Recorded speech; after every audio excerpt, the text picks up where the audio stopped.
First of all, let me just say what a wonderful time we've had here today watching you rehearse this ballet. It's such a beautiful ballet, and it's so marvelous to see what you bring to it. It's been a real treat for everybody who was here today. So thank you very much. Oh, thank you. Let me just say that this ballet seems very playful to me. That's the first thing that I think of when I think of La Source, is the playfulness. And you made a very interesting remark early on in the taping. There was a part where in the first section, before they go into a promenade, and she's in a penché, and you said, stay down in the penché. It's a joke. It's a little joke of Mr. Balanchine's. What kind of a joke is this? Well, it's because you usually have a transition movement to go from one thing to the other, but in this case, she was down, she stayed down, and just did an arabesque. It was like a practical thing to do, and in the same time, a little witty turn of event. Uh-huh. Yeah. So there's an economy about it. It yes, doesn't there waste was an any. economy about yeah. it. Yes, Right. He had things like this happening sometimes, and I don't know how calculated they were. Some of them were probably not even calculated. They happened, but you recognized them quickly and snatched them if they fitted for the purpose. Are there other little jokes in the choreography, or little witticisms, let's say? The promenade, wouldn't you say? Yeah, I mean, he has used promenades like that before, and I remember him saying it has to look difficult to the audience, and you just made it, but what a relief you made it, you know. So I think it applies to the same thing as we were doing. It is a difficult thing, there's no question about that. But he didn't want it to look too easy either, so they would not appreciate it. So are you referring to one promenade in particular? There's this incredible high wire promenade à la seconde. Yes, that's what I was thinking of. Yeah, yeah. Okay. And even the other one, because you might have a promenade, but people adopt a certain position with each other and they keep it. And that's already very nice. But in this case, you have change of horses during the change of horses, you know, in hands, you know, during the promenade. And it picks up a little razzmatazz, you know. And in the man's first variation, he does a step, he does like a temps levé jump, and then kind of strikes the floor with his foot. There's an extra accent. He kind of taps the... Yes. This seems very kind of teasing to me, or piquant. It's like a little accent that he adds to it. And it even reminds me a little bit of the music that comes much later on, the waltz at the end, where I don't know, I guess it can be orchestrated differently. Sometimes it's a harp, sometimes it's a triangle. You hear this little ping that comes into the waltz, and it reminded me of that. But of course, that's much later in the piece. So are there other little accents like that that help to create this atmosphere? Well, the only one I can think of is the one that was showing to Gonzalo, and end of that, his variation, that Andres is saying, and drop to the floor. It was like, you're late, but you aren't late. So there has to be a surprise. It has to be a surprise, should be a big surprise. That Okay. you made it, but it looked like you were not going to make it. And are there places in the pas de deux where he, or in the whole piece, where Mr. Balanchine plays with the music? When I danced this, of course it was not created for me, but I feel it sings, and has this sort of beautiful lightness about it, but yet it is very serious. I mean, the choreography is exquisite, and there's the articulation, there's the phrasing of the music, all that together. But still, it sings. It flows. That's the word. I think of also of La Source as a translation in choreography of great singing. Great singing. Yes, and D'Olive also. My God, I mean, two operas which are jewels also of melodic quality. And in this sense, you recognize some of, I was going to say cliché, but nothing is cliché. I mean, some of the old situation steps, but he refreshes them his own way with impeccable musicality, and the whole thing sings as much as an old-fashioned ballet would sing. What about this this famous dive at the end, at the very end, where she comes and she dives, and almost like she crosses a chasm of silence, you know, but it's almost like the orchestra is holding its breath, ah, you know, and then there she is, right? That's also very kind of amusing. You know, he was a showman. He needed sometimes to surprise you with something that you wouldn't expect that. He was entertaining people. Was he also entertaining you? I mean, was this fun to dance? Oh, it was wonderful to dance. I love dancing. It's very difficult, right? It's a difficult piece. It was very hard to dance. Stamina-wise, it was one of the hardest things I danced of his. Are there certain little things in it that were particularly amusing to you that kind of got you in the mood for the pas de deux, for example? I mean, yes, you know, amusing. You know, Mr. B really loved the Paris Opera, the French dancers, and he had kept a romantic feeling about the whole thing, and also a kind of like a Platonic idea that the French don't even have of themselves. He had that idea of the French, and the elegance, the chic, and yet the sensuousness also of movement, which is the one that reminds us of the singing. He had all that in mind, but in this case, it is serious without being serious. It also is French in America, and it's Balanchine in America, from Russia to America also.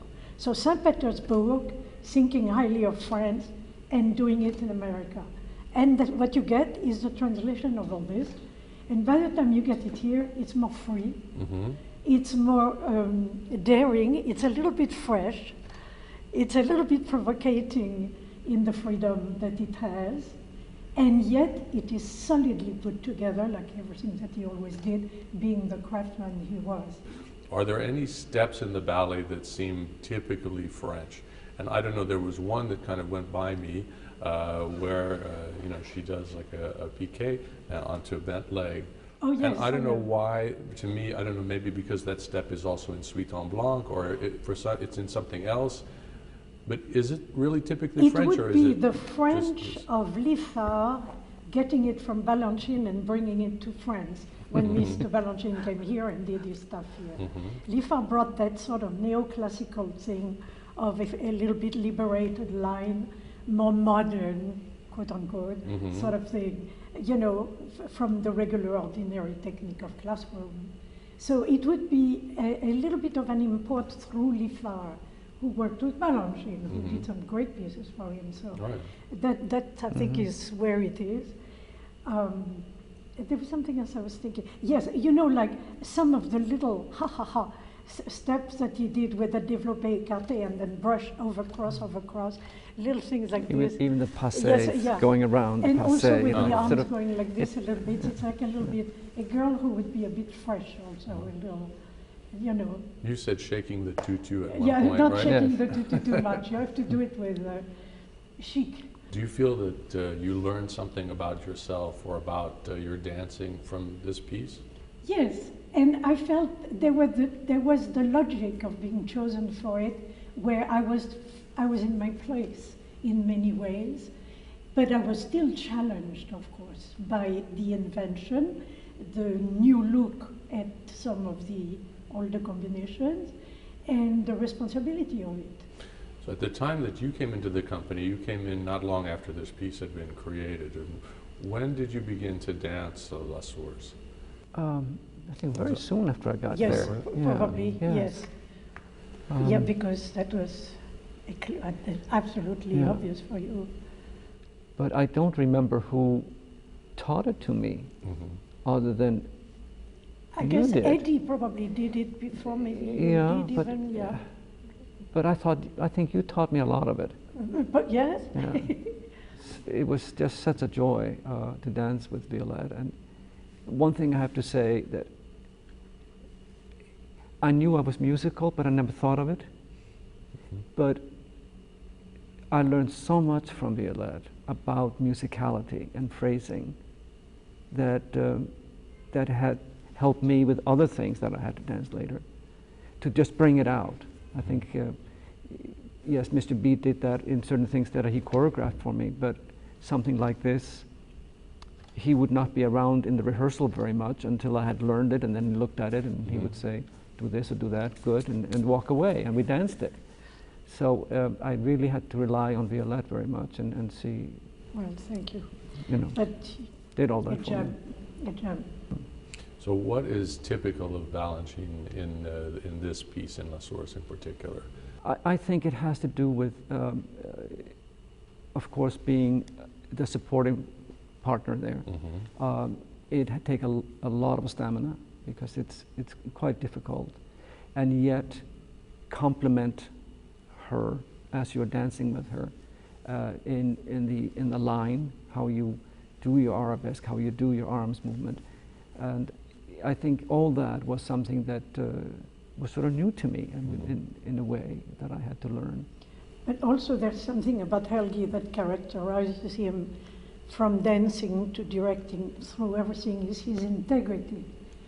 And he is very pure about his craft and what he's going to do with what he's given to do. And he never tries to add anything that would disturb or distort or do anything like this for himself or anything. And he remains so devoted and so careful, that so filtered about Mr. Balanchine's intention. It all filters through. It's not, you know, he places himself at the service of the choreography. And that is another thing that kept the ballet in good shape. Because, you know, we wouldn't get lost into territories that we shouldn't go to. You know, it was pure and clean. One of the things that you said that I thought was very interesting, she was doing these passés back, and you said, don't think about the knee, think about the sole of the foot. And you said that was very typical of Balanchine. Very much so. Right? And that's what's so interesting to me, because the movement is basically the same. It comes out a little faster depending on what part of the body you're thinking about. The faster it goes, the less knee you can afford, because it slows everything down. So you go for feet. And in order to make them perky enough, you literally lift the sole of your shoe. He used to say that to us when we did emboîté, en tournant, like that sauté also. You know, the sole of your shoes. Are there other things like that in the piece that, you know, are examples? Well, sometimes the same thing, you have to accommodate the arms to the speed of what you're doing downstairs with the legs. You can't afford to have two big arms that are going to slow down or look like discomfort or effort. Things like that, yes. I think it's very much about épaulement. Oh, Épaulement. yes, épaulement. If you think of the ballet and you look at it, it is all those changes of épaulement, how you use that without saying it's about that, but it's there. What about the way that the steps are linked together, the connections between things? Does it feel very natural? It looks as if it's just flowing. Absolutely. Yes. Yeah. There's a logic and an ease, and he never allowed dancers to be caught in a bad situation. You know, he never put you in a bad situation, uncomfortable or else. And also because he had too much knowledge of schooling not to know about transitions. You know, many people are able to invent steps, but sometimes what do they do between? You know, not much. Yeah. Or something, where is it all going? With him, it was a continuous process, always fed by his knowledge and his craft. He had everything for everything. And you were saying, you know, he made sure you would look good. Yes. Right? And I think that goes back to when he put other people to dance certain roles in the repertory, that maybe there was a step in there that didn't suit that dancer or dancers. He had no hesitation with just changing it, because then he would just do something that would make them look more comfortable, or it was more natural for them. So I think he was very good at that, Wonderful. of bringing out the best of you. It was a cohesive thing from morning until night, which doesn't happen in any other company to that extent, that the main choreographer is the teacher in the morning and prepares the elements, rehearses in the afternoon, and shows the result at night. It was and the school doing the same thing also even before. So, you know, it was like a logical, where there was no contradiction also. There might have been effort, there might have been discovery and new things and, you know, difficult things, but it was not illogical. It was logical, so there was a harmony. What is most typical of the French school in this ballet? I know it's coming to me because I'm supposed to be French, right? Yeah, you have to speak for the whole So French you have nation. to answer this. Yeah, that's right. Well, I think the mood and certain little, you know, a sense of joy, a sense of maybe not joy but allégresse, which is a different thing than joy, but it's allégresse, which is a different type of joy, but which is a mood of happy, purring happiness. Did he ever speak That to is you French. about flowers? I know he didn't give people images so much or talk, but did he ever talk about flowers, for example? Yes, he did in some cases in reference to hands, and also he also said it in a very philosophical way one day to a dancer who was not working very hard in the class, and he said, you know, some little flowers in the forest where nobody ever goes, they still bloom and they still smell wonderfully good, and there is nobody to watch them, but they do it to themselves because they know that that's what they have to do. So why don't you do the same thing? That's a charming story. Wonderful. That's a great story. You know. I was thinking about the flowers in connection with this ballet in particular because I think the waltz that's used at the end is sometimes called the Valse des Fleurs. And, oui, oui. right? And I was thinking then about, you were mentioning the French school. Of course, you know, this idea of the flower ballet, you know, goes all the way back to Rameau, if not before. What the excerpt is it that is called Le Jardin Animé? Ah, Le Corsaire, exactly. Le Corsaire, Another which flower might ballet. be the Libre also. It's the same music. It's the Libre, yes. I mean, there are Le many, Jardin every kind of Animé. music possible is in the Another Le Corsaire. exquisite piece, actually, more Yeah. old-fashioned but very adorable. Right, so Yes. it's, I don't think Mr. Balanchine ever saw La Source, but he must have seen Le Corsaire. I mean, it's very Yes, likely and that not this only is something that, he he saw. was a great admirer of Leo Staats, The the Paris ballet Opera. master who was Yeah. also, who had studied with Saint-Léon. And so from that pedigree, it reinforced his love of the French school, and it fed it. And it also gave him access to a knowledge of, you know, that atmosphere and that type of schooling. Because he loved the soir de fête Oh. and those ballets. Yeah. What are the trickiest bits in the partnering? I mean, you know, it begins so romantic. It begins that she gives him a hug, right? But then it gets harder, you know, after the hug. The partnering is hard for many reasons. When you think of there are two adagios and there are two solos for each, in a way I think it's almost unusual amount of lifting for Balanchine, for the male dancer to lift. And yet there are some promenades that are just slightly off balance, and you have to give her that leeway. When she steps forward and he takes her and the promenades are around, she's off balance. And even this thing, the hug, she's going away from, you have to bring her back over to the other side. So it's not that she's riding on top of her leg, she's slightly forward. So there's a lot of that. Right. And also some of the partnering with fingers rather than full hand or grabbing. Yeah. Mr. B didn't like to see the No. grabbing. That created a feeling of effort and wasn't aesthetically, and killed the hands, maimed the hands. So there was a lot of pushing from fingers and nice things, or reaching for the wrist to leave the hand flowering. You know, so those things, he invented all those things. Because, and Or the just partner very, not very, close. just on the fingers. Yes. Like I was telling Gonzalo when she has to do the Yes. inside attitude, if you take her by the finger, you can sort of pull her. You have, whereas if you just sort of, she holds onto your finger, there is nothing she can do. That's right. Right. Yes. There's no momentum to get her going. But those are little things that are sort of hidden at this part of partnering. What do you think are the hardest things for somebody to learn in this piece? The things that are maybe most surprising for a dancer, or would be most difficult, most unexpected? I think some of the nuances. And like Violette said, you don't always have to kick high. It just says just as much as a lower, or just a foot being there instead of always up, or make arms fly up all the time. There's a certain elegance, and there's a certain stylistic vocabulary that you can apply to this that is just as valid, and it looks so good in this particular ballet.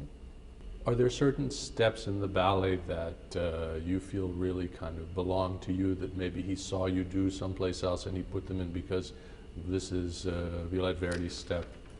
Maybe, you know, that was known to others before it was known to me. I was busy doing my thing, and then I heard about what I was doing. You know what I mean? I didn't know.